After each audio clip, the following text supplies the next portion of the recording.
اللہم صلی علی سیدنا محمد۔ مسلمان کیسا ہوتا ہے؟ اب تک ہم نے اس موضوع پر تقریباً 10 احادیث بما تشریح پیش کی ہیں۔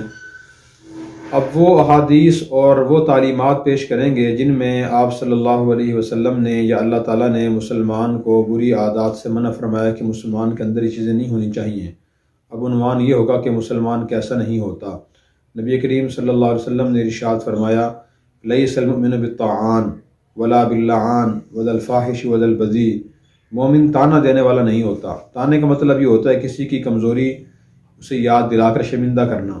پہلے کوئی غریب تھا، گنہگار تھا، اس میں کوئی عیب تھا، اس نے وہ عیب چھوڑ دیا، اس کو یاد دلا کر شرمندہ کرنے سے تانا کہا جاتا ہے۔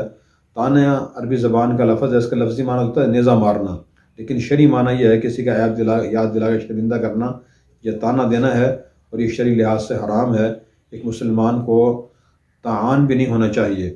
دوسری بات فرمائی کہ مسلمان لعنت کرنے والا نہیں ہوتا، کوئی لوگوں پر لعنت نہیں بھیجتا، تو ایک مسلمان کو لعنت بھی بھیجنی چاہیے، خصوصاً جو کس سے اختلاف ہو جائے، مسلکی، مذہبی یا خاندانی یا دنیا کے معاملات کا اختلاف ہو جائے، اس وقت خاص طور پر لعنت سے پرہیز کرنا چاہیے۔ اور تیسری بات آپ نے یہ فرمائی وذا الفاحش، مومن فحش باتیں نہیں کرتا۔ نوجوانوں میں خاص طور پہ یہ کمزوری ہوتی ہے کہ وہ فحش اور گندی باتیں کرتے ہیں اور پھر کہتے ہیں میں تو مذاق کر رہا ہوں۔ دیکھیں فرشتے ہمارے کندھوں میں بیٹھے ہیں، وہ ہر بات کو اور ہر کام کو لکھتے ہیں، خواہ وہ ہنسی مذاق میں بات کہی جائے یا کام کیے رہے یا حقیقت میں کام کیے رہے بات کہی جائے، وہ لکھی جاتی ہے۔ اس لیے مومن کو ایسا نہیں ہونا چاہیے۔ چوتھی بات میں بدل بذیء، مومن بےہودہ باتیں نہیں کرتا۔